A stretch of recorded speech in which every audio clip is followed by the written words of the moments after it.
அனைவருக்கும் வணக்கம். இன்னைக்கு தமிழகமே ரொம்ப பரபரப்பா பார்த்து கொண்டிருந்த தென்னிந்திய நடிகர் சங்கத்தினுடைய தேர்தல் நடந்து முடிஞ்சிருச்சு. பல சர்ச்சைகளுக்கு பிறகும் இந்த தேர்தலினுடைய வாக்கு எண்ணிக்கை தற்பொழுது நடைபெற்று வருகிறது. இது தொடர்பான பல விஷயங்களையும் இந்த சர்ச்சைகளுக்கு உள்ளாக்கப்பட்ட நபர்களும் நம்மிடையே அவங்களுடைய கருத்துக்களை பகிர்ந்து கொண்டு வந்திருக்காங்க. அவங்க யார் அப்படிங்கிறத பார்க்கலாம்.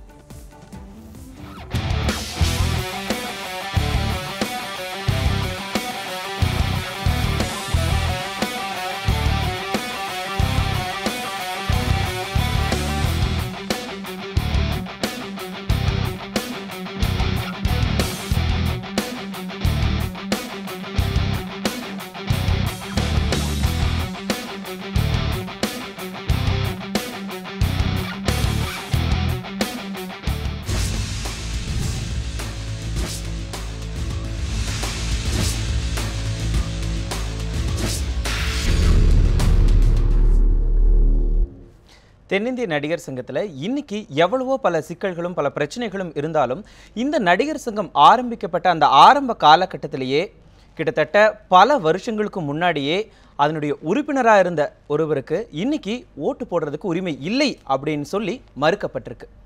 இது பற்றி நம்மிடையே பேசுவதற்காக குமாரி சச்சு அவர்கள் இங்கே வந்திருக்காங்க. வணக்கம்மா. அது மட்டும் இல்லாமல் முதல் மரியாதை படம் உட்பட பல வெற்றி படங்களை நடித்த நடிகை ரஞ்சினி நம்மிடையே வந்திருக்காங்க. வணக்கம் மேம். முதல்ல சச்சு அம்மா, இப்போ நீங்கள் குழந்தை நட்சத்திரமாக இருந்து நடிக்கிறப்ப இருந்து நீங்கள் நடிகர் சங்கத்தில் உறுப்பினராக இருக்கீங்க. இன்னைக்கு என்ன நடந்தது இந்த தேர்தலின் போது? முதல்ல அதை சொல்லிடுங்க. அதாவது என்னென்னா, எனக்கு சின்ன வயசுலேருந்து இருக்கும்போது அப்போல்லாம் எங்களுக்கு இந்த மாதிரி ஒரு கார்டோ ஒரு இதுவோ கிடையாது. எங்களுடைய பேர் மட்டும்தான் இருக்கும். லட்சிய நடிகர், அப்புறம் புரட்சி தலைவர் சிவாஜி அண்ணன் அவர்கள், நாகேயா சார் அவர்கள், அஞ்சலி அம்மா தேவி, ஏன்னா இந்த ஒரே ஒரு பெண்மணி தான் இது வரைக்கும் தலைவராக வந்திருக்காங்க. நிஜமாக அதுவே நடிகர் சமுதாயத்துக்கே ஒரு பெரிய ஒரு பெருமைன்னு சொல்லிக்கலாம். அந்த மாதிரி இருக்கும்போது நாங்கள் அப்போல்லாம் ஓட்டு போடும்போது இந்த மாதிரி மெம்பர்ஷிப்போ கார்டோ எதுவுமே இருக்காது. உங்கள் பேருக்கு நீங்கள் போடுங்கன்னு வாங்க, நாங்கள் போடுவோம். அப்புறம் கொஞ்ச காலத்துக்கு கழித்து இந்த மாதிரி இதெல்லாம் இருந்தது. விஜயகாந்த் அவர் தலைவராக இருக்கும்போது இந்த மாதிரி ஓட்டு இது நடக்கிறது, இந்த மாதிரி தேர்தல்னோடனே நான் போகும்போது சொன்னாங்க, அம்மா உங்கள் பேர் இல்லை. ஏன்னு கேட்டேன். உங்கள்கிட்ட ரெஃபரன்ஸ் இருக்கா? எந்த விதமான கார்டும் இல்லை. நான் சொன்னேன், என்கிட்ட இல்லை, என் பேர் மட்டும்தான் இருக்கணும். இல்லை நீங்கள் போட முடியாது. நான் பேசாமல் வந்துட்டேன்.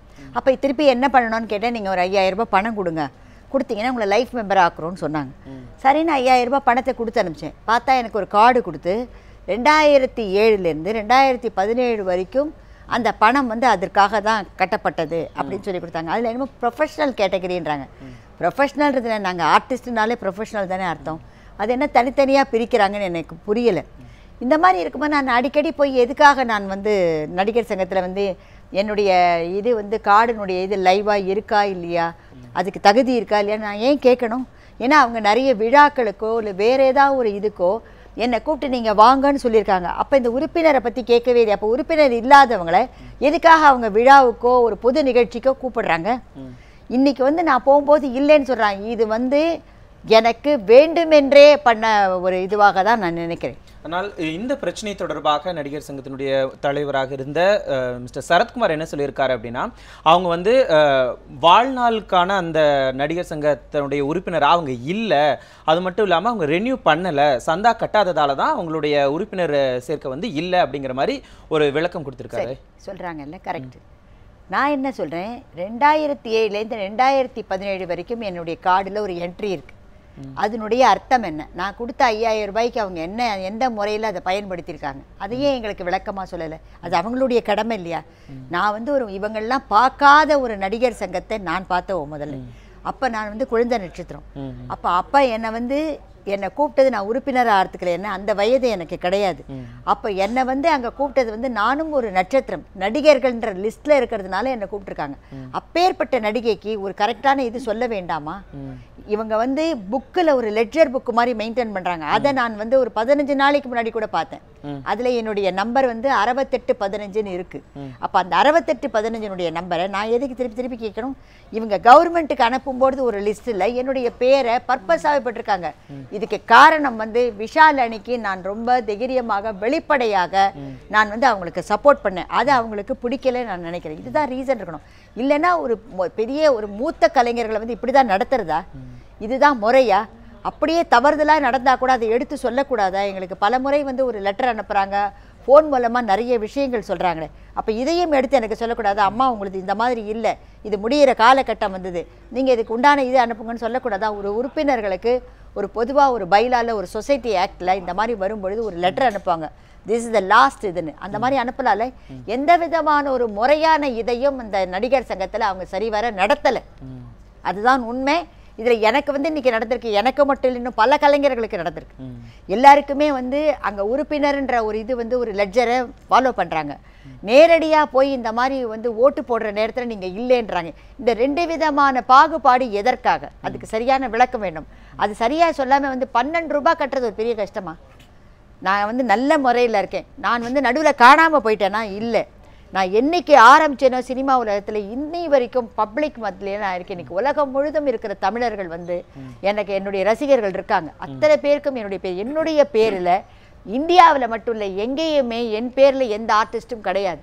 அப்படி இருக்கும்போது இந்த என்னுடைய சச்சுன்ற நேமை உங்களுக்கு எடுக்கிறதுக்கு என்ன அதிகாரம்? ஏன் எடுத்தாங்க?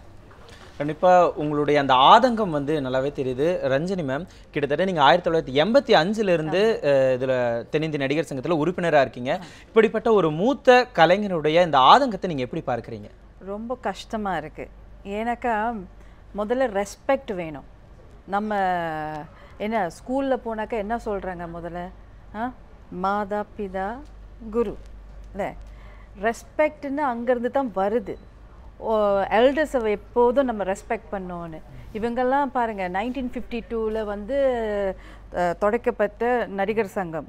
அதில் இவங்க சைல்டு ஆர்டிஸ்ட்லேருந்து பார்த்துட்டு இருக்கிறாங்க. அப்படி இருக்கிறச்சே எப்படி திடீர்னு இந்த மாதிரி ஒரு சம்பவம் நடந்துச்சு? அதை கேட்டாலே எனக்கே ரொம்ப ஷாக்காக இருக்குது. எனக்கு இன்றைக்கி நான் இப்போ கொச்சினில் செட்டில்ட் ஆகியிருக்கேன். நான் இன்றைக்கி நடிகர் சங்கத்துக்காக நான் விஷாலுக்காக நான் ஓட்டு போடுறேன். ஏன்னா எனக்கு பயம் ஒன்றும் இல்லை, யாருக்கு நம்ம எதுக்கு பயப்படணும்? நான் வெளிப்படவே சொல்கிறேன், நான் விஷால் அன்னைக்கு தான் நான் ஓட்டு போட்டிருக்கேன்.